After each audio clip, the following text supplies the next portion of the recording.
Festival Cinefute reúne magia, amor e paixão. O mundo inteiro unido em torno de um tema que é pura emoção. Diversidade na tela, talento e raça pra ser campeão. Num festival de imagens que fica pra sempre no meu coração. Oh, eu gosto pra caramba desse festival. Com cinema e futebol, minha vida é um carnaval. Eu gosto pra caramba desse festival. Com cinema e futebol, minha vida é um carnaval. O Festival Cinefute reúne magia, amor e paixão. O mundo inteiro unido em torno de um tema que é pura emoção. Diversidade na tela, talento e raça pra ser campeão. Num festival de imagens que fica pra sempre no meu coração. Oh, eu gosto pra caramba desse festival. Com cinema e futebol, minha vida é um carnaval. Eu gosto pra caramba desse festival. Com cinema e futebol, minha vida é um carnaval.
Canal Brasil é... O Canal Brasil é fluente em cinema. Respira cinema. Transpira cinema. Pira cinema. É comédia premiada. Drama de sucesso. É um filme que você não encontrava em lugar nenhum. É lançamento imperdível. E o clássico que nunca cansa. O Canal Brasil é real. É documental. É aquilo que não querem te mostrar. Acho que você não consegue parar de ver. O Canal Brasil é tudo isso. Olá, sejam muito bem-vindos, muito bem-vindas para esse nosso encontro muito especial de hoje. Uma homenagem às goleiras pioneiras do futebol de mulheres no Brasil, Miriam Soares e Meg Pioresan. Bom, e para tocar a bola, mediando essa conversa de hoje aqui da nossa mesa redonda, nada mais, nada menos do que Leda Costa, professora, autora, pesquisadora do Leme UERJ, nossa parceira do Cinefute há muitos anos. Muito obrigado por estar aqui conosco hoje, Leda. Bom, eu já começo, então, agradecendo a presença da Leda, da Miriam, da Meg, da nossa equipe que está dando aqui o suporte nessa transmissão de hoje e de todos que nos acompanham aqui nessa conversa, nesse bate-papo de mais uma mesa redonda do Cinefute. E dizer que é um orgulho imenso para o Cinefute prestar essa homenagem a essas duas mulheres pioneiras, icônicas do futebol brasileiro. Imagino quantos desafios vocês não tiveram que enfrentar e superar para praticar essa paixão de vocês, que é o futebol. E escolheram logo uma posição muito desafiadora, né? Ser goleira. Goleironas, goleiraças. E nós estamos aqui hoje para saudar e honrar essa trajetória audaciosa e vitoriosa de vocês, Miriam e Meg, mulheres que fizeram e fazem história no futebol brasileiro.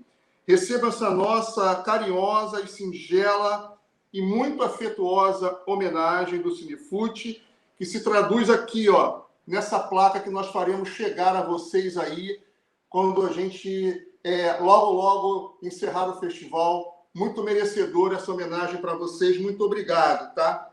Bom, então eu queria, nesse momento, fazer aqui essa saudação e já trazer a Miriam e a Meg aqui nesse primeiro momento, para falar sobre essa homenagem. Bem-vindas, Miriam, bem-vindas, Miriam e Meg. Olá, Antônio. Tudo bem? Bem-vinda. Obrigada aí pelo convite. É um prazer enorme. Já agradecendo essa homenagem. E eu sempre costumo falar o seguinte, para as minhas companheiras pioneiras, uma por todas e todas por uma. Então, nós estamos hoje aqui representando uma geração pioneira, certo? Que nesse mês agora, de novembro, está fazendo 30 anos do primeiro campeonato mundial feminino que realizou-se na China, em 91. Então, homenageio, através da nossa homenagem, a todas as nossas colegas. Muito obrigada por estarmos aqui. É um prazer participar e estar aí com vocês para dizer algumas passagens do que foi essa trajetória. Não foi fácil, mas aqui estamos vitoriosas. O futebol feminino é vitorioso. Obrigada. Obrigado a você, Meg. Bom dia a todos. É um prazer enorme estar aqui com vocês também. E vamos contar um pouquinho da nossa história. A Meg já disse tudo que ela tinha para dizer, né? Eu só reforço um pouco mais as palavras dela. Nós temos uma geração de pioneiras e todas devem ser homenageadas. E hoje nós vamos fazer a nossa parte. Gratidão, gratidão, gratidão pelo convite. Obrigado a você, Miriam.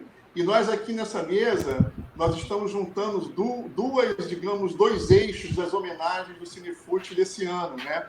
Um é exatamente os 30 anos do Mundial da China, né? E os 150 anos da criação da posição do goleiro. Então, nada melhor do que ter vocês aqui para fazer essa conexão. Goleiras e os 30 anos. Então, tá perfeitíssimo aqui esse nosso papo de hoje. Bom, meu papel aqui hoje era mesmo fazer essa homenagem a vocês, inicial, prestar essas boas-vindas, né? Então, agora eu vou passar a bola aqui para a nossa mediadora, Leda Costa, para tocar adiante essa conversa que eu tenho certeza será espetacular com vocês. Muito obrigado. Obrigado, Antônio.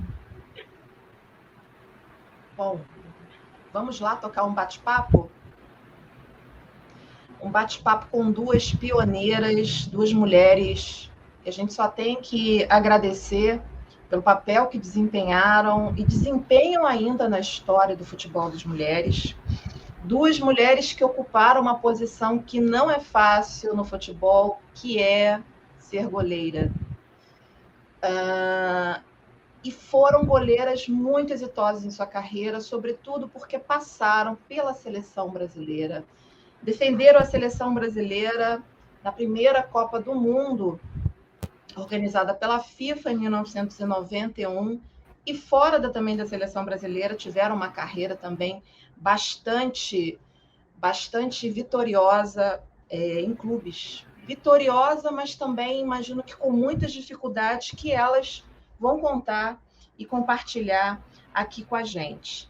Estamos numa mesa formada por ninguém mais, ninguém menos do que Mary Pioresan e Miriam Soares. Obrigada pela presença de vocês. E eu queria começar pedindo para que vocês apresentassem um pouco de vocês, em termos de carreira, como vocês começaram no futebol. Eu sei que a Meg, durante muito tempo, jogou no handball e jogou também no futebol, né? Ocupando as duas posições de goleira. A Miriam, ela começou como meia esquerda, depois foi parar no gol. E daí adentraram na carreira. Como é que foi, principalmente pensando que vocês são pioneiras num momento complicado do futebol das mulheres? Como é que foi viver essa história? Como ela começou? Então, um resumo dessa biografia de vocês. Quem quiser pode começar. Pode ser a Meg, pode ser a Miriam, como vocês querem. Querem um cara e coroa? Miriam. Vai. Fique à vontade, Margarete. Vamos fazer que nem a outra. Uma começa, depois vai a outra. Por gentileza, Leila, fica à vontade. Eu comecei jogando numa equipe da cidadezinha próxima de Ribeirão Preto, na usina Martinópolis, em Serrana. Comecei como esquerda, como você já disse, jogando no meio campo, fazendo armações. Aí me transferi depois para Araraquara, de Araraquara para Piracicaba, de Piracicaba ao Saad, onde eu fui descoberta como goleira, por acaso, em uma final de campeonato brasileiro, em Brasília até, em que a nossa goleira se machucou, e aí eu fui para o gol, para terminar o campeonato. E, por minha felicidade, o Eurico estava na arquibancada, assistiu o jogo e me convidou, depois de 15 dias, a fazer parte da seleção. E foi uma honra para mim. Então, resumindo um pouquinho da minha passagem, foi essa. Comecei mesmo no futebol diretamente. Eu vim, né, de uma base do atletismo, que eu fazia atletismo, mas depois dos 13, 14 anos eu decidi jogar só futebol. Essa foi a minha história. Resumida. Bem Margarete, resumida, né, agora, amiga? Sua vez, A gente conte sua biografia completa. Bem resumida, né? Porque eu sou de uma cidade do interior, Toledo, no Paraná. Tive que sair de lá aos 19 anos para fazer faculdade, porque em 75, em Toledo, não tinha nenhuma faculdade. E eu fui para Maringá fazer educação física. Não conhecia o handebol. Em Toledo, eu jogava vôlei. Disputei até alguns campeonatos paranaenses jogando vôlei. E aí, quando entrei na faculdade, conhecendo a disciplina de handebol, meu professor, logo no, sei lá, 1 mês, 2 de aula, me colocou no gol. Eu nunca tinha agarrado no gol, de nada. Nem de futebol, nem de handebol, não sabia nem o que era handebol. Certo? Em Toledo não tinha professor de educação física, nossas aulas eram dadas por uma professora de ciência para mim. E aí foi assim que eu comecei, no handebol, 75, joguei todos os campeonatos lá pela seleção paranaense, lá em Paraná, e em 79 fui para o Rio para jogar handebol. O futebol não existia na minha vida, já formada. Cheguei ao Rio, trabalhei numa faculdade, a qual me levou para lá. Continuei jogando pela faculdade, cursando minha segunda faculdade, isso foi em 79, e jogando os campeonatos aí no Rio, o falecido Eurico Lira, né, falecido, era presidente do Radar, ele me chamou e começou a fazer algumas coisas na praia, na década de 80, e eu já fui para o gol. E assim eu comecei no gol de handebol, de futebol, primeiro na areia, e ele logo passou para o campo, 80, 81. E aí eu fui fazendo os dois, né? Fui fazendo os dois, handebol. 83 peguei a seleção brasileira de handebol, a primeira que foi formada. E aí a minha vida começou a complicar, mas eu vou contar depois, porque eu tinha que me desdobrar para lá e para cá. A seleção brasileira de futebol veio bem mais tarde, então eu conseguia jogar o handebol pela seleção brasileira e o futebol pelo Radar. Então, mais ou menos foi por aí. Depois eu continuo a história, porque teve um momento que os dois se cruzaram. Certo? Maravilha. Eu tenho uma curiosidade em relação à carreira de vocês. Vocês passaram, pelo menos alguma parte da carreira, e mesmo antes de vocês quererem ser jogadoras, vocês tinham noção de que o futebol das mulheres era proibido no Brasil? Tinha noção de todo esse problema que havia em relação ao não reconhecimento da CBF na época do futebol das mulheres? Você tinha uma noção desse campo complicado que era esse esporte para as mulheres? Acho que agora é a vez da Meg. Eu acho que é da Miriam.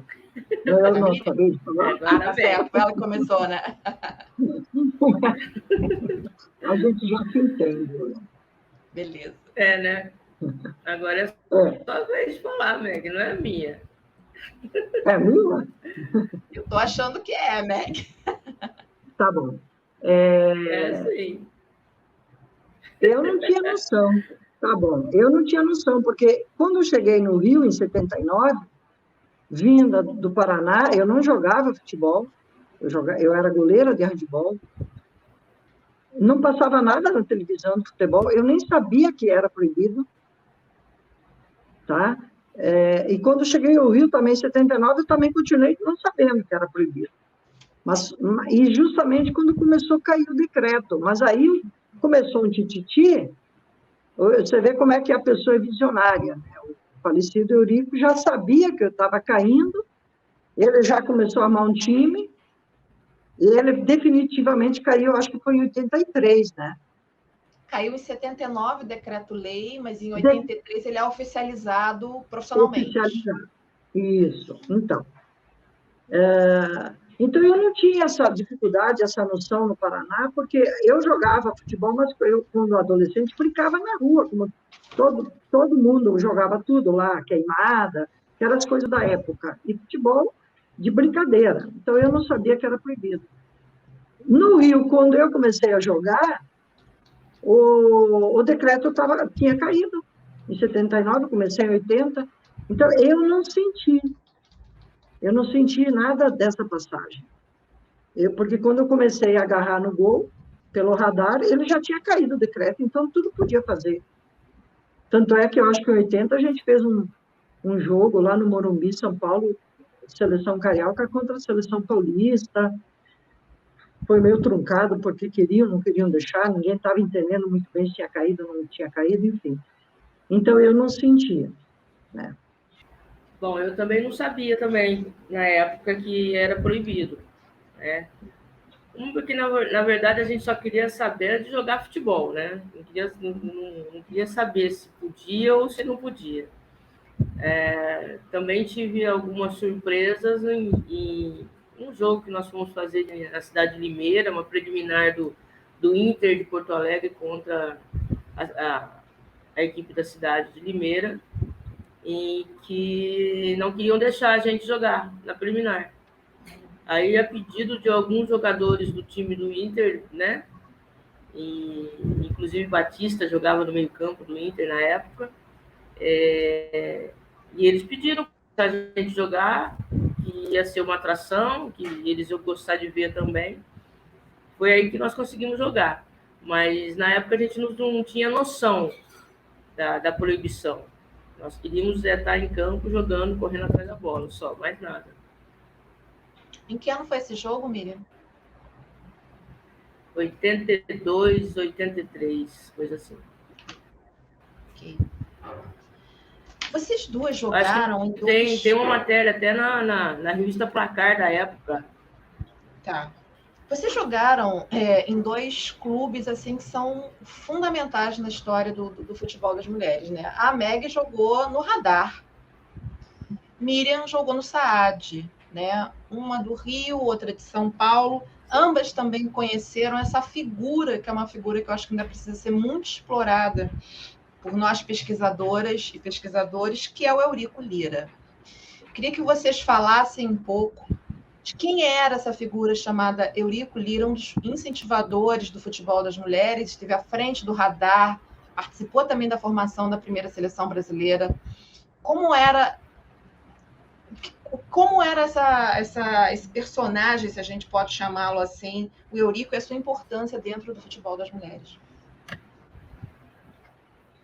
Olha, eu conheci o Eurico nesse momento que o decreto caiu, e ele imediatamente formou a grande equipe do Radar com atletas do Rio e do Brasil todo. Certo? Então, ele focou no futebol feminino, certo? Ele era uma pessoa bem-sucedida profissionalmente, dono de um clube da Mascarenhas de Moraes, Esporte Clube Radar, que existe até hoje, um clube social também, certo? Vindo de famílias também de conhecimento. Ele tinha entrada na CBF, ele era um conhecedor profundo do futebol. Tanto é que ele era o treinador da equipe do Radar. E tínhamos sempre um técnico, mas quem afinava o time, independente se ele estava pegando avião, indo para São Paulo, viajando, ele sempre passava no campo para dar parte tática. Então, eu olho o falecido Eurico Lira como um visionário, certo? Polêmico? Sim. Como todo dirigente, vários dirigentes, é só a gente ligar a televisão e ver. Certo? Mas para o futebol feminino, que aqui nós estamos falando dele, da evolução, ele foi primordial. Ele foi primordial. Ele lutava com unhas e dentes pelo futebol feminino e pelo time dele. Como foi o falecido Eurico Miranda no Vasco, como são outros dirigentes. Levou o time do Radar a viajar pelo mundo todo. Em 82 a gente já foi para a Espanha, em 83 para os Estados Unidos, ele não parava. Ele procurava patrocínio, colocava na camisa do Radar e ia embora. Eu ia até aí. Não sei de quanto era o patrocínio, quanto cada uma ganhava, todo mundo tinha um soldo. Certo? E era coisa particular. Era um patrocínio de banco, era um patrocínio de BRJ, bancos que tinha no Rio. Ele fazia parceria até com o Bangu, falecido Castor, certo? Parceria em termos de atletas, quando ele viajava fora do país, e financeiramente. Então, para mim, foi um cara polêmico, mas era um cara que dava muito ciúme em outras equipes. Eu acredito que era o time a ser batido, era o dirigente a ser batido. Eu respeito a memória dele e tudo que ele fez pelo futebol feminino. Certo? Tem que honrar, porque ele foi muito grandioso. Não quero saber da vida particular dele, sabe, fora do campo ou fora do futebol. Isso não me interessa. Então, para mim, Eurico Lira foi um grande dirigente, um grande homem para o futebol feminino. É isso daí. Para mim toda a honra. Para mim, toda a honra, toda reverência a essa pessoa. Eurico, que me descobriu, né, como atleta, e pelo pouco tempo que eu tive também vejo ele como um visionário. E não fosse por ele, nós não estaríamos aqui hoje, né, Meg? Conversando, falando, dando nosso depoimento. Não fosse por ele, não existiria esse futebol feminino que nós temos hoje. Porque ele teve uma visão maravilhosa na época, uma postura de dirigente controverso, sim, mas uma pessoa que lidava com o futebol feminino olhando aqui, agora, 30 anos depois. E tudo que eu tenho, todo conhecimento, tudo eu devo, sim, a visão desse homem. Que por pouco tempo... Hoje não é dia da internet. Miriam tá voltando já. Voltou. Tô dando uns tombos. Mas eu só tenho a agradecer, Eurico. Só. Gratidão por tudo que ele fez. Sabe, Miriam, eu esqueci de falar, mas ele também me descobriu no gol. que eu não sabia o que era gol do futebol. Ele olhou para mim e falou, não, você vai ser goleiro de futebol. Imagine, eu com quase 20 anos, ele começou a me treinar no gol do futebol. Então, eu também tenho muita gratidão por ele. Ele deu oportunidade para muitas meninas, carentes, inclusive, alugava apartamentos no bairro Nobre, em Copacabana, botava as meninas lá. Eu também só tenho gratidão por ele. Eu tenho gratidão por ele, né?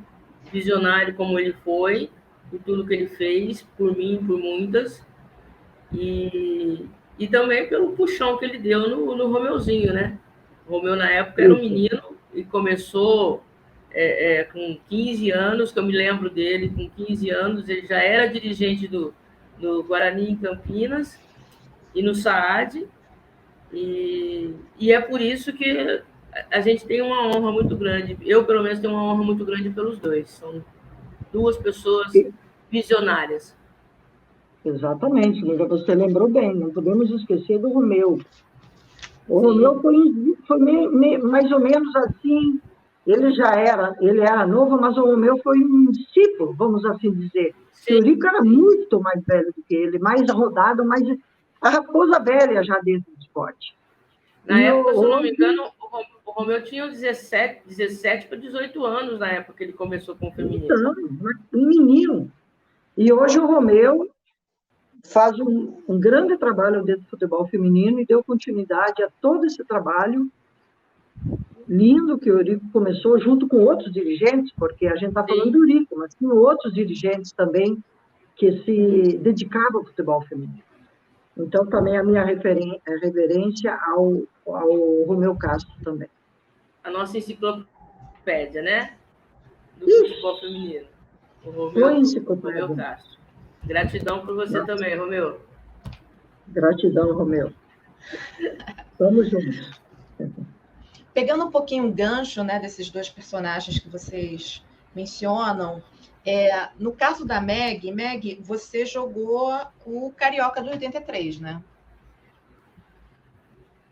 Joguei. Joguei vários e a Miriam... cariocas. Mas é que de 83 ele foi o primeirão, né? Então ele é fascinante por isso. E ele teve aquela final Bangu e Radar. Lembro até hoje. Lá foram... Foi no Bangu ou foi no Maracanã? Nós jogamos duas vezes. Eu acho que foi em Moça Bonita. Foi no Bangu lotado, assim, ó, entupido de gente. Não conseguia nem chegar no estádio. E com o Castor de Andrade observando tudo. O quê? Com o Castor de Andrade observando tudo. Observando tudo. Olha, esse jogo foi bem... Esse jogo todo mundo sabe lá o que aconteceu, né? Bom, nós ganhamos de 1-0, mas foi correria. Mas como foi o campeonato como um todo? É um campeonato precursor, né? O primeiro campeonato carioca, um dos primeiros do país. Como foi disputar e com jogadoras, assim, também pioneiras no futebol? Eu vou te falar, lá no Rio, nós tínhamos... Sempre teve, né? Rio, São Paulo, outros estados, mas sempre teve muitas craques. Sim. Muitas craques. Olha, o Bangu tinha craque, o Radar tinha craque. Aí tinha Bom Sucesso, Portuguesa, Olaria, não era só Bangu e Radar, certo? Eram jogos, não tinha Fluminense, não tinha time de camisa, era só Bangu. Mas eram jogos disputados, eram jogos bonitos, sabe? As pessoas iam assistir. Iam lá na ilha, no campo da Portuguesa, ia em Olaria, em Bom Sucesso. Em Bom Sucesso tinha um grande dirigente também, na época, o Pimpão. Um grande dirigente. Um cara meigo, carinhoso. Que cara, ele sempre teve um grande time. Então, o campeonato foi disputado. Foi difícil, tanto é que a final foi 1-0 só para o Radar. E nós tínhamos grandes craques. E era uma época que os estádios da Portuguesa, maior, o estádio da Portuguesa um pouco maior, mas Olaria, Bangu, Bom Sucesso são estádios pequenos. Então, eu não sei exatamente quantas mil pessoas, que cabe 5, 10 mil no máximo, enfim, 15 mil. Então, o futebol, ele tinha um movimento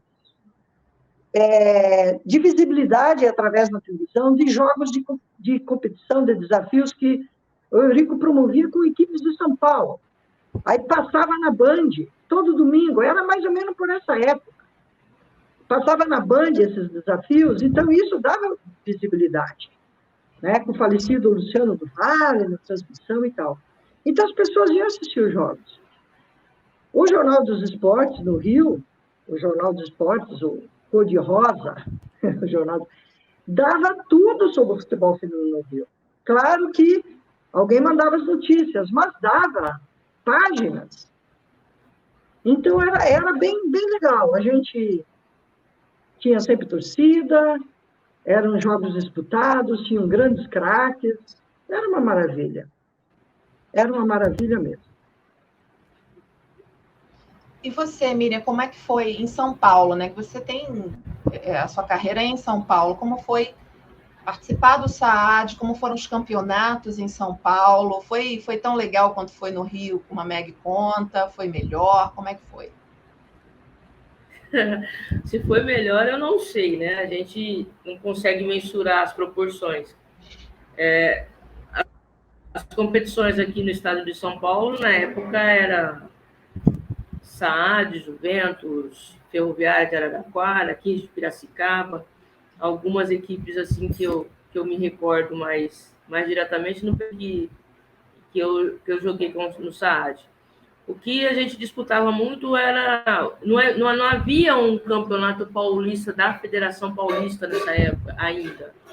O que existia era um campeonato paulista feito pela Coordenadoria do Estado, que é a Secretaria de Esportes do Estado de São Paulo. E essas competições, normalmente, elas eram disputadas em cidades, né? E nem o SAAD mandava jogos em São Caetano ou Águas de Lindóia. Aí Ferroviária mandava em Araraquara, Piracicaba. Então, eram jogos de ida e volta. A gente não tinha um campeonato só dentro da cidade de São Paulo, era no estado todo. E havia algumas outras competições também, que o Romeu promovia algumas outras competições, como Mundialitos, trazia equipes de fora para disputar algumas competições com a gente. E foi assim, a gente disputava as competições dentro do estado de São Paulo pela Coordenadoria do Estado, e não pela federação, nesse período. O Campeonato Paulista mesmo começou em 85, 86, coisa assim. É o que eu consigo me recordar. A gente trabalhava muito, a gente fazia muito evento em aniversários de cidades, né? As cidades comemoravam seus aniversários e convidavam as equipes para fazer torneios nas cidades, né? E a gente participava muito com relação a isso. E vocês duas têm material de memória sobre isso? Guardaram? Cada uma tem um caderninho separado? Colecionaram fotos dos jornais quando apareceram na TV? Vocês têm esse material com vocês, assim? Eu tenho praticamente muito tudo disso daí. É minha mãe na casa dela. A minha mãe tem muita coisa guardada, assim. E a minha mãe, até os meus 14 anos, 15 anos, a minha mãe ia junto. Minha mãe ia em tudo quanto é lugar. Meu pai não deixava eu ir sozinha, então minha mãe acompanhava comigo. Vamos. Você, Meg, tem também seu caderno de memórias, seu, não sei, um quartinho lá que você guarda tudo? Estão todas as minhas memórias na casa da minha mãe, em Toledo, no Paraná. Eu tenho tudo, não vou dizer tudo, mas eu tenho a progressão, inclusive, dessa final do jogo de 83, Bangu e Radar,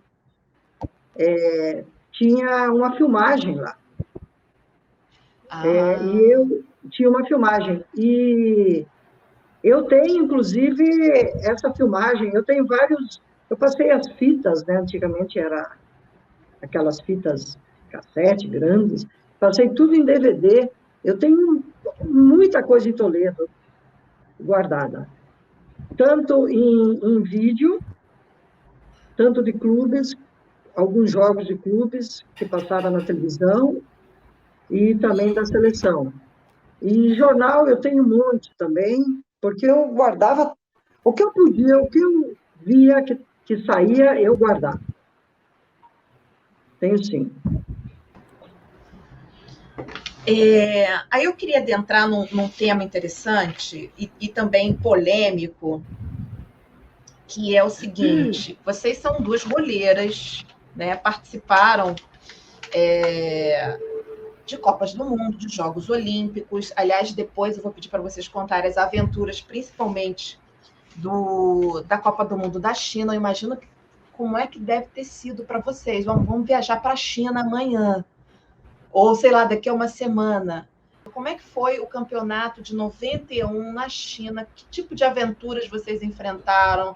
Vocês tiveram apoio? Como é que foi a estrutura da competição e a estrutura que também aqui a CBF disponibilizou para vocês irem para a China e defenderem a seleção brasileira?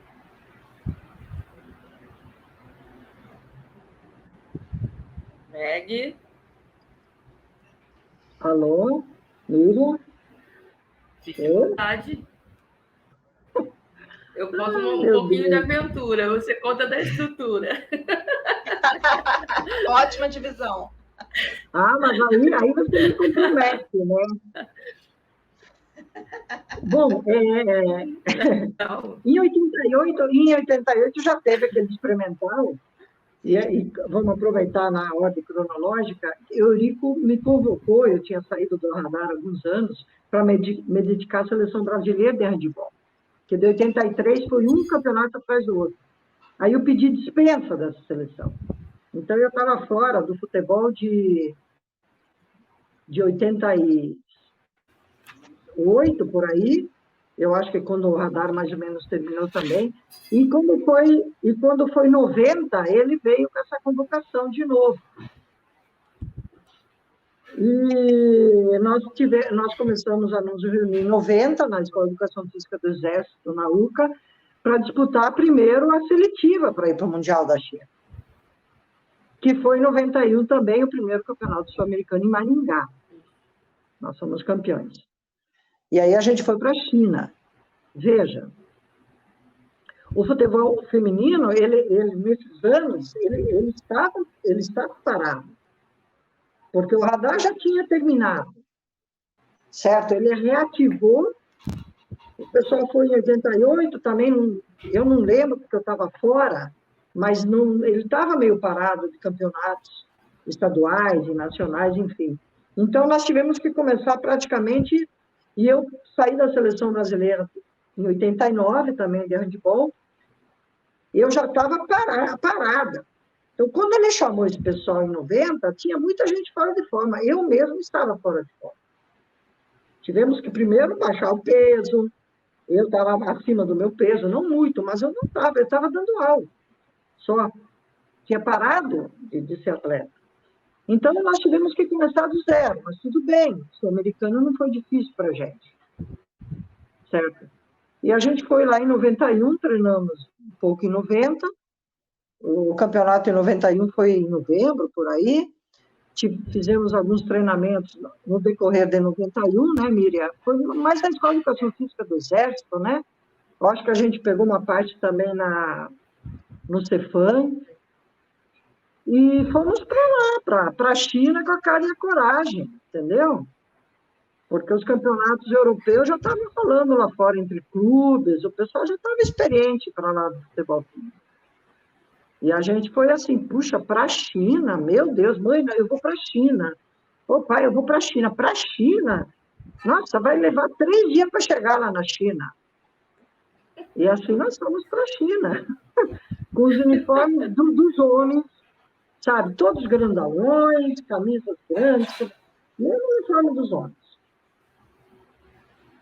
E foi uma aventura, né? Porque Acho que a gente parou na Suíça primeiro, dormimos um dia na Suíça, lá no Novo Hotel, ou eu estou confundindo os campeonatos? Eu acho que foi isso mesmo, né, Mira? Depois perdemos a bagagem extraviou, né? Perdemos bagagem, não sei lá. Ficamos 2 dias sem comer uma roupa. Comemos uma roupa! Aliás, nós fomos na recepção que eles deram chique, olha, assim de gente. Apresentaram desfile, o pessoal tudo na beca, a gente suja, vindo da viagem com aquele uniforme fino, né, Miriam? Sabe? Agasalho enorme, e o primeiro prato de entrada foi lagosta, cada lagosta desse tamanho, como é que a gente ia comer aquilo? O pessoal pegou faca, a lagosta pulava para o lado, foi uma... Olha, agora nós vamos começar a nossa aventura. Mira, continua um pouquinho aí. Mas eu mesmo não sabia como comer aquilo lá. Como vai pôr a mão, estamos suja, vai cortar com a faca. Tinha 10 copos, 10 garfos, 10 colheres, tinha tudo 10, né? Tudo assim, né? Você lembra, Miriam? Tinha um monte de palitinho, né? Para comer de palito. Quem queria comer de palito, lembra? Quem queria comer de palito? Só se enfiasse o palito bem na barriga da lagosta. Não tinha como mesmo, não. As aventuras que eu falo nós tivemos que parar na Suíça, paramos na Suíça e fomos para o hotel de Mercedes, né? Os táxis lá recebendo a gente Mercedes. Isso eu não me esqueço. Não tem nem como esquecer. A nossa bagagem extraviada, ficamos 2 dias no hotel sem poder sair para lugar nenhum, com a mesma roupa o tempo todo. E depois, indo para a China, nós paramos na Índia também, né, Meg? E aí vai se usar o bonde. Eu fui na Índia, naquele aeroporto que eu tinha medo de andar, de alguém me puxar assim e me roubar ali, porque é tudo escuro, né? E os banheiros? Você lembra dos banheiros?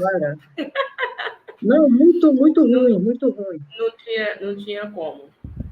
Mas a nossa chegada na China foi muito boa também. A recepção das pessoas, né? Foram calorosos com a gente, com uma atenção muito, muito boa com relação a gente, uma segurança. Lembrando que nós estávamos entrando num país que estava começando a sair do regime comunista, né? E tinha segurança para todo lado. Então, em qualquer lugar que nós íamos, nós tínhamos segurança.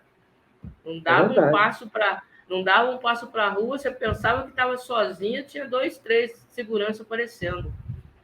Uhum. E isso tudo. E o hotel. E o hotel que a gente ficou.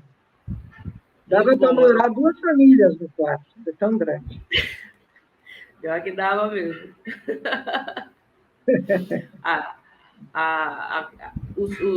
Os peixes, né, na frente do hotel, né, Meg? Nos lagos ali. Tudo, eu acho que o hotel era de 7 estrelas, nem 5, era 7, de tão suntuoso.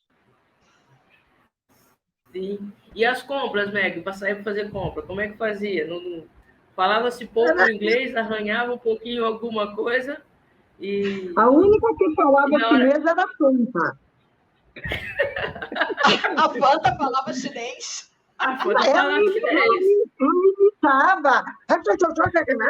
E fazia assim, e as mulheres entendiam, elas gesticulavam. Sensacional. A gente tem que fazer uma mesa com essa jogadora só para contar esses momentos. É muito. A Fanta. É só risada com a Fanta. Ia trocar dinheiro, a gente dava em dólar e aparecia aquele monte de banco, notinha pequenininha, né? Parecia banco imobiliário. É verdade. E na hora de pagar também, mostrava os valores, era na calculadora. Aí você colocava aquele dinheiro lá e elas pegavam o que era que tinha que pagar mesmo. Você estava pagando certo, recebendo o troco certo. Eu sei que a gente saiu ali nas compras e ia para casa com 20 coisinhas de pelúcia, ratinho, cachorrinho, que para a gente era tudo muito baratinho, né, Miriam? Uhum. Era, mãe, né? Era muita coisa. Eu trouxe um monte de coisinha pequenininha, miudinha, de lá. Isso, mas assim, né? Você já chega e já começa espalhando. Né? Então, aí o sobrinho pega aqui, o primo pega ali, alguma coisa, e nunca fica com a gente. Mas o que me deixou bastante encantada com a nossa estada lá é sair e ver as ruas cheias de flores para todo lado, vasos, né? Uma apresentação fantástica de um outro sistema, né? Que a gente não vê no Brasil, não via no Brasil naquela época. O maior problema nosso foi a alimentação, né, Meg? Que a gente Muito não problemático. tinha uma alimentação devida na época, e a gente saía para ver se conseguia comprar alguma coisa para comer, e na hora que olhava, via aqueles peixes pendurados, os aquários, o pessoal enfiando a mão para pegar os peixes, lá, eles escolhendo os peixes, as pessoas pegavam, tiravam lá, cortavam na mesa ali, tiravam o couro e começavam, não dá. Não dava para comer.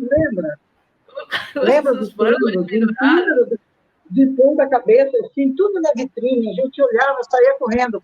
Os porcos, cabeça de porco. A gente não tinha essa cultura. A gente achava até que tinha cachorro também, na hora de comer. Porque eles comem cachorro, né? Sim. Aí, eu até que a gente ia mais para o macarrão, para arroz, mas as carnes... As meninas, então, não comiam nada mesmo, né? Mas não tinha na organização lá, na comissão, uma coisa específica para cuidar dessa alimentação de vocês? Era cada um por si? Vambora! Não tinha. A única delegação que tinha tudo organizadinho era a delegação americana, né? Que eles tinham levado as coisas para eles.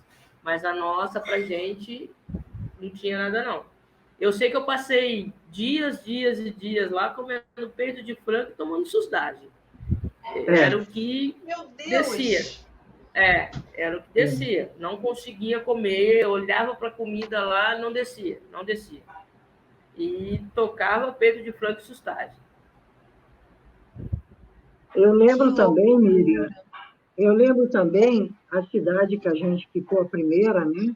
Acho que foi Guangdong, porque era na província de Guangdong. Então, os jogos a gente tinha que viajar, assim, pelas estradas, sei lá, 10, 15, 20 quilômetros, mais, né? E eles só descansavam no domingo à tarde. Você lembra, Miriam? E essa cidade que a gente ficou, era prédios em construção, era um desenvolvimento, você olhava assim, arranha-céu para tudo que é lado. E você saía na rua, só tinha gente trabalhando, aquelas pessoas de idade também, andando de bicicleta e independentes, né? As pessoas de idade andando, independentes. E nesse trajeto entre uma cidade e outra, quantas lavouras a gente via, os búfalos, tinha búfalos, as pessoas ainda naquela tradição antiga, né, de plantação. Então, como trabalhavam, né, Miriam? Eles trabalhavam e eles eram muito educados com a gente. Eles cumprimentavam, eles batiam palma. Olha, eu nunca esqueço desse carinho, entendeu? Que eles tinham pela gente. E foi a primeira vez que eu vi também o cultivo do arroz na água, né? Aquele monte, aqueles campos enormes de cultivo de arroz na água. A primeira vez que eu vi, eu fiquei encantada com aquilo. Eu falei, nossa Senhora! Aí você imagina, o Brasil como um país continental, do jeito que nós temos, e desperdício.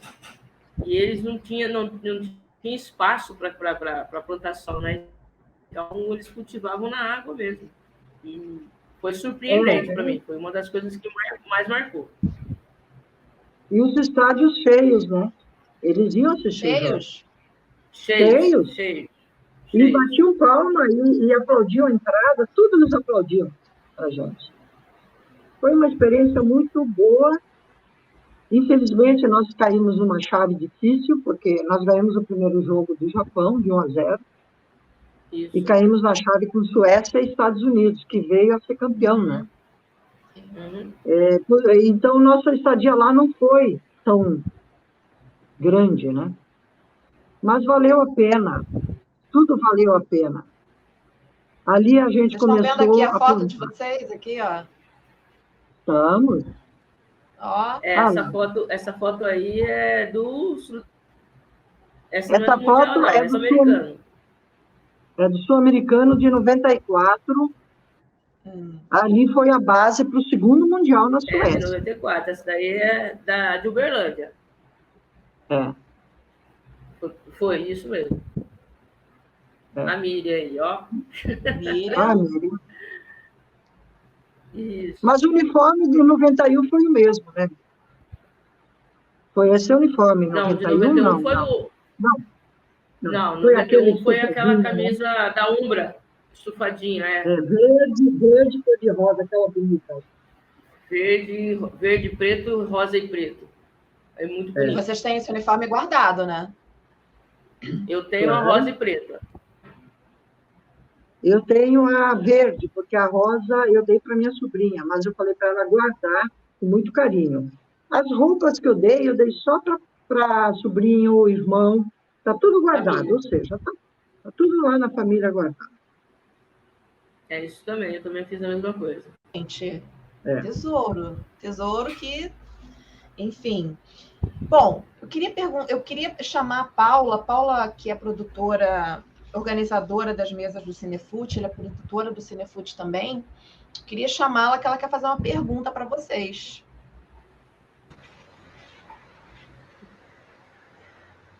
Oi, bom, obrigada primeiro, Meg e Miriam, por vocês estarem aqui, né, disponibilizando aí o tempo de vocês. Eu estou aqui babando, aqui ouvindo as histórias, vocês são incríveis. Na verdade, assim, eu queria falar que, quando vocês estavam falando, eu fiquei pensando, não é só sobre futebol, né, na verdade, a gente está falando sobre muitas coisas. A gente está falando sobre a valorização do trabalho das mulheres, sobre a ocupação de espaços, né, sobre poder estar em espaços que até então eram espaços masculinos. Quer dizer, imagina, as mulheres eram proibidas de jogar futebol, de repente vocês foram da primeira seleção brasileira, vocês são super pioneiras. Queria saber, na verdade, se vocês hoje, né, enfim, naquela época talvez não, mas hoje vocês têm ideia do quanto vocês, na verdade, representam, não só para o futebol, claro, para o futebol com certeza, mas para outras áreas, né? Vocês com certeza estimularam, vocês são representantes, são muito importantes para mulheres em várias áreas. Até hoje a gente tem uma diferença de gênero no mercado de trabalho, na política, no cinema, né? Que eu trabalho no cinema, a gente luta, né, por mais espaços, por valorização. E eu queria saber se vocês têm essa noção. E uma outra pergunta é se vocês sofreram algum tipo de preconceito, assédio, algum tipo de, não sei, alguma hostilidade, né, alguma coisa assim, naquela época, né, porque era raríssimo, né, uma mulher jogando futebol. Se vocês tinham se vocês sofreram algum tipo de preconceito, algum problema, né, se a família de vocês, todo mundo aceitava de boa, os amigos, como é que era isso? Vai, Miriam. Ou eu ou você? É você. Eu não estou lembrando, mas... Olha só. A gente... Me parece que nesses últimos anos, que aflorou agora o futebol feminino, né? Passa na televisão, tem um pouco mais de mídia. Eu estou pegando para mim, e acredito que nós, pioneiras, esse compromisso, sim, de termos plantado a primeira sementinha. Então, hoje, a gente sempre se valorizou, mas entre a gente. Mas hoje a gente está soltando verbo. Não, nós fomos responsáveis, sim. Fomos muito importantes para o futebol feminino, que estamos falando dele, e o desenvolvimento. Veio a cargo também, a mulher pode estar onde ela quiser, certo? Então, hoje eu assumo, aceito, certo? E Até brigo se alguém falar mal hoje. Antigamente a gente ficava meio, né, escondidinho, se falasse já tinha uma rebatida, inclusive até algumas coisas no jornal e tal, né? Hoje em dia já não existe mais, porque preconceito é crime, né? Também tem as leis, certo? Então, as leis hoje, se alguém ousar discriminar, ele vai ser punido. Então, as coisas mudaram. Sofremos preconceito, sim.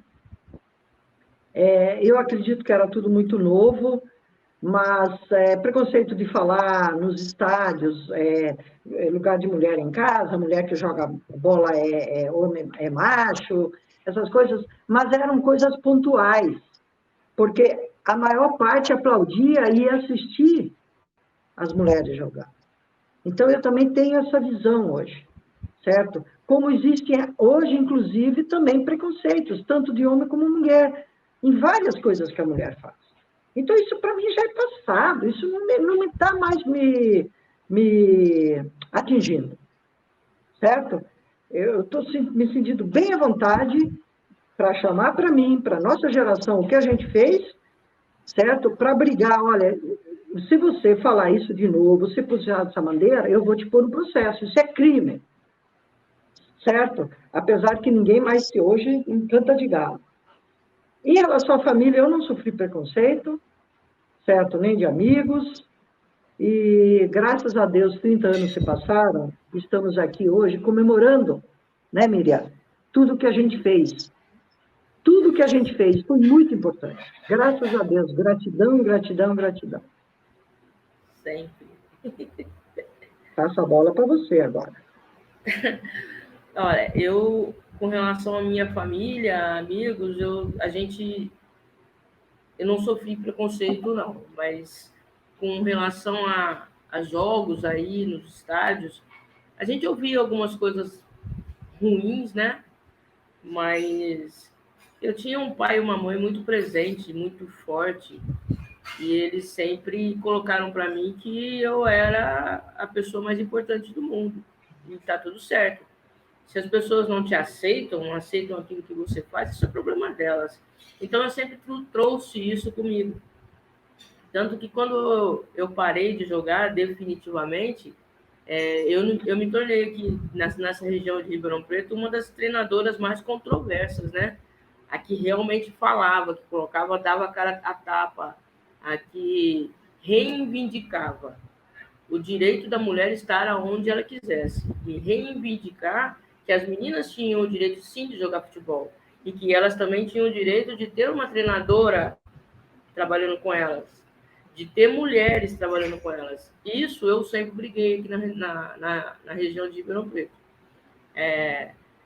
Nunca fui uma treinadora de ficar calada, de ficar quieta, sempre falei mesmo, sempre me posicionei, exigindo o respeito, exigindo a condição, a melhor condição de trabalho para as meninas e para mim também. E a gente que milita dentro do futebol, que é uma modalidade esportiva, comandada por homens, né? Que todo mundo diz que é só homem que sabe de futebol. Eu passei 25 anos da minha carreira como treinadora brigando, batalhando contra isso o tempo todo. Fui campeão em várias oportunidades como treinadora, em cima de treinadores, né, do sexo masculino, que hoje me respeitam e respeitam muito. Então, quer dizer, eu sempre briguei pela modalidade, dentro e fora de campo, e depois que eu parei, ficou mais fácil ainda, porque eu tinha voz. E quer queira, quer não, os dirigentes aqui nessa região hoje me ouvem. Hoje a Miriam é referência, assim, no futebol feminino, no futsal feminino, que é onde eu mais trabalhei. E me convidam para dar palestras, para ajudar as meninas, para falar a respeito, para conhecer a história. Escolas me chamam para fazer isso. Então, o nosso respeito, o nosso trabalho feito há 30 anos atrás, hoje está tendo maior visibilidade, e sim, eu sou uma das precursoras desse trabalho. E não é questão de reivindicar esse direito, não, porque esse direito a gente conquistou lá atrás. Então, hoje a Miriam e a Meg, elas são referências do futebol feminino. E esse respeito, ele veio tarde, mas veio. E é o que é o mais importante. Sensacional a fala de vocês. Sensacional. E agradeço a Paula pela pergunta, uma pergunta muito, muito fértil. A gente já vai se encaminhar para o final, né? Já que já estamos chegando perto aqui de terminar os minutos regulamentares dessa entrevista, dessa participação de vocês. Antes de eu passar a palavra para vocês darem, né, qualquer consideração final que vocês tenham, queria falar uma coisinha. Eu tenho uma frase que eu sempre repito, que eu gosto muito dessa frase, que é do Guimarães Rosa, um autor que eu gosto muito, e é uma frase que ficou muito assim insistente na minha cabeça, principalmente em tempos de pandemia, já que a pandemia deixou a gente meio assim, sabe, meio perdida. A frase dele é a seguinte: qualquer amor já é um pouquinho de saúde, um descanso na loucura. Eu queria dizer para vocês que a história de vocês duas e de várias pioneiras do futebol das mulheres é esse pouquinho de amor, é esse descanso na loucura que é a vida. E eu me sinto muito, muito grata de ter entrevistado vocês, eu me sinto muito grata de pesquisar o papel de vocês como pioneiras no futebol das mulheres, mas não só pioneira no futebol das mulheres, pioneira na história das mulheres, na sociedade como um todo. Uma história de luta, uma história de resistência, uma história que ainda há muito a ser resgatado, e vocês são fundamentais no resgate dessa história. Uma história de conquistas, uma história de resistência e de luta aos direitos fundamentais. E eu repito, que não é somente restrito ao futebol, mas se expande para a sociedade como um todo. Então, eu só tenho a dizer para vocês gratidão profunda, enquanto mulher, enquanto torcedora de futebol, enquanto apaixonada por futebol, enquanto pesquisadora, vocês têm marcado na história o lugar de vocês, e só cabe a nós resgatar e reforçar esse lugar na memória individual e coletiva e o papel que vocês desempenharam. Então, eu queria abrir para vocês agora, vocês dessem as considerações finais, né, para o fechamento dessa mesa, e repito, toda a minha gratidão e toda a minha alegria de estar aqui com vocês. Vocês não têm noção do quanto é gratificante estar na mesa com a Meg, estar na mesa com a Miriam. Para mim é um momento assim que vai ficar marcado sempre na história, pelo menos minha, mas eu tenho certeza que por intermédio do Cinefute vai ficar também guardado na memória de muita gente.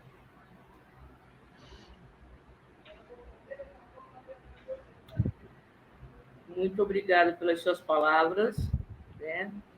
O que eu gostaria de falar é assim, um pouquinho sobre o que eu trabalho e eu acredito hoje. Tudo que vocês estão fazendo hoje pelo futebol feminino, o reconhecimento, ele nos empodera cada vez mais. Então, eu costumo dizer, seguindo Bert Hellinger, né, que é o pioneiro das constelações familiares, que agora sim o futebol feminino ele tem tudo sendo colocado no lugar. Então, existem as 3 leis, né? Hierarquia, pertencimento e ordem. A hierarquia, nós, eu, Meg e a nossa geração, está sendo reconhecida agora. E nós pertencemos ao futebol feminino, assim como o futebol feminino pertence a gente. Então, nós pertencemos a uma elite de atletas e de conquistadoras. E está tudo sendo colocado em ordem. Por quê? Nós viemos primeiro. As que estão chegando agora já estão reverenciando tudo aquilo que nós fizemos. E isso é o que é mais importante. Eu só tenho a agradecer. Gratidão, gratidão, gratidão. Que lindo, Miriam, que você falou.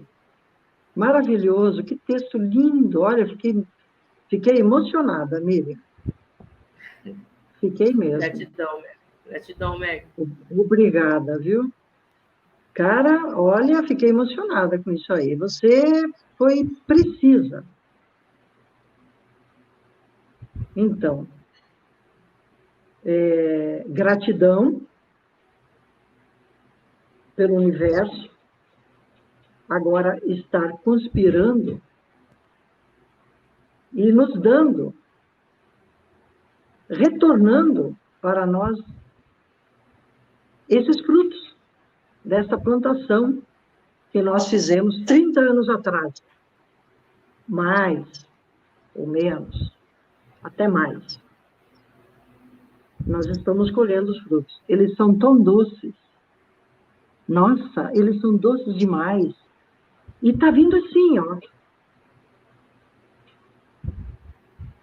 Essas gerações que estão aí, a nível mundial, os campeonatos explodiram. E nós também, individualmente, estamos sendo muito procuradas, né? Para falar com encerramento de curso, professor de educação física, jornalistas.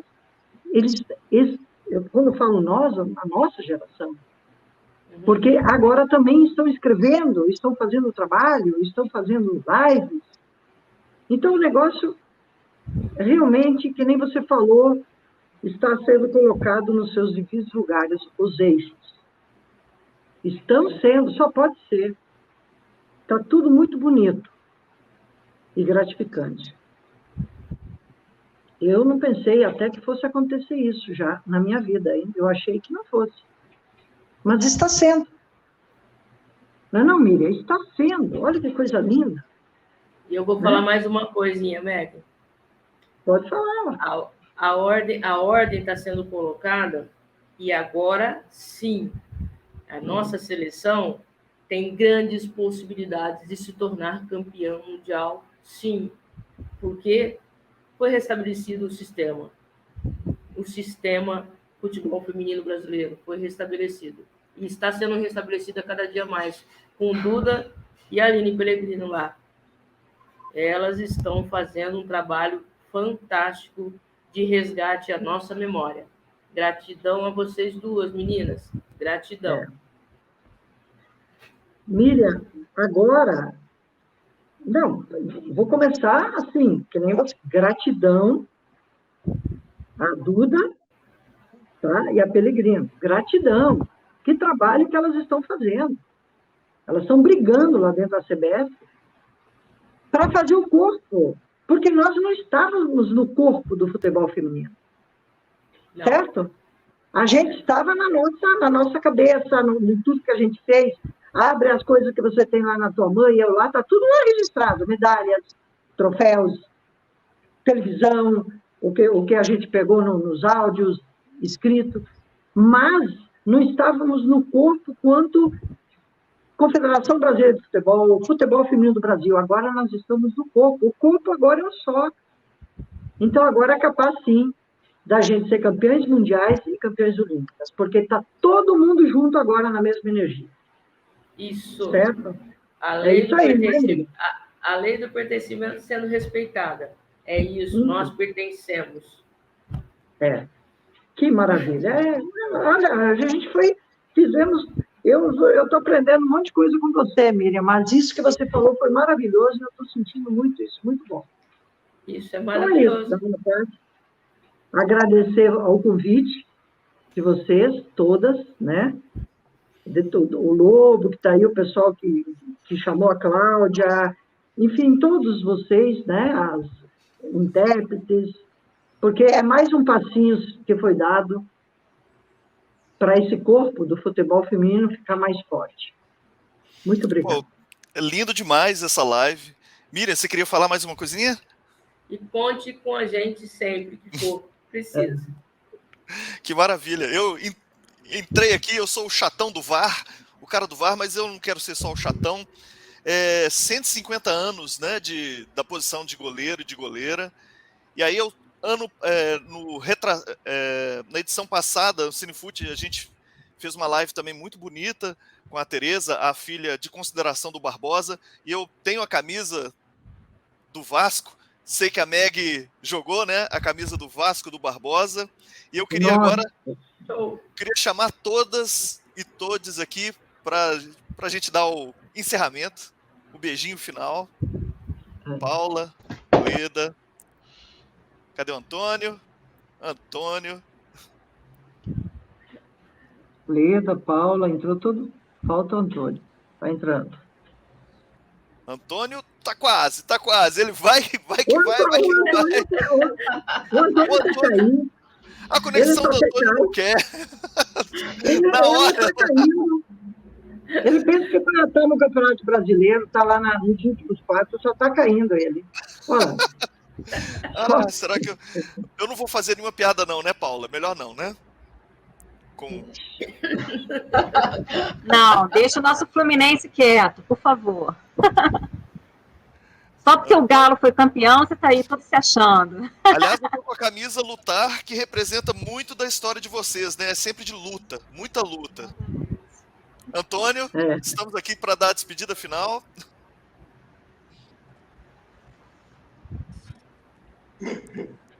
Bem, o Antônio está como presidente. Fala aí, Antônio.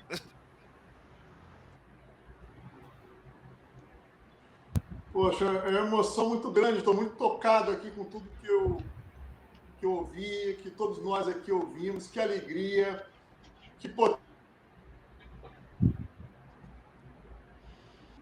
Ele ia falar potência. E é eu isso, também acho. Tá tão potente que tá difícil essa live, né? Tá pesada no sentido de grandiosidade. E de Exatamente. Então eu queria agradecer a todas vocês. Muito obrigado. Obrigado, Laisa. Obrigado, Érica, pela interpretação. Obrigado, Leda. Obrigado, Miriam, Meg, Paula, Antônio. Um beijo. Obrigada a todos e todas. Meg! Ô, Leda! Valeu! Miriam! Vasco, até morrer. Um beijo! Beijo, gratidão a todos. Beijo a todos, muito obrigada. Eu adorei também.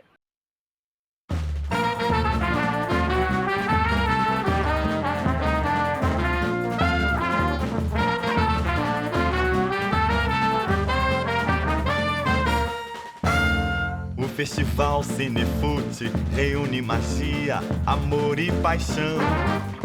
O mundo inteiro unido em torno de um tema que é pura emoção. Diversidade na tela, talento e raça pra ser campeão. Num festival de imagens que fica pra sempre no meu coração. Eu gosto pra caramba desse festival, com cinema e futebol, minha vida é um carnaval. Eu gosto pra caramba desse festival, com cinema e futebol, minha vida é um carnaval.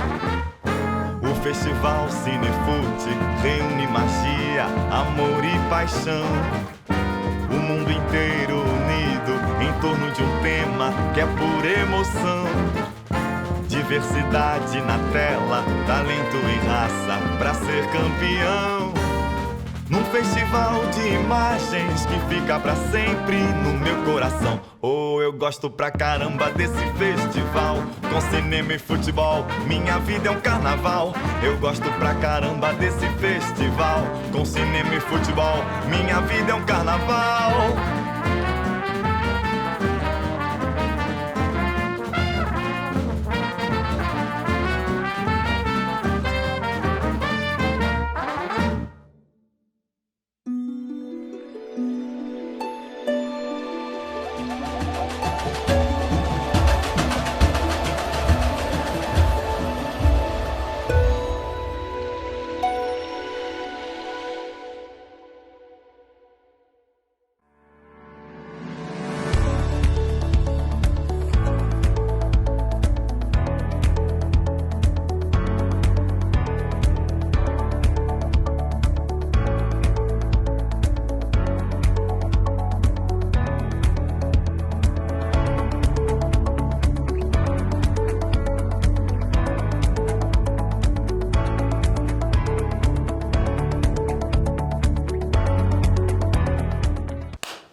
Canal Brasil é... O Canal Brasil é fluente em cinema. Respira cinema. Transpira cinema. Pira cinema.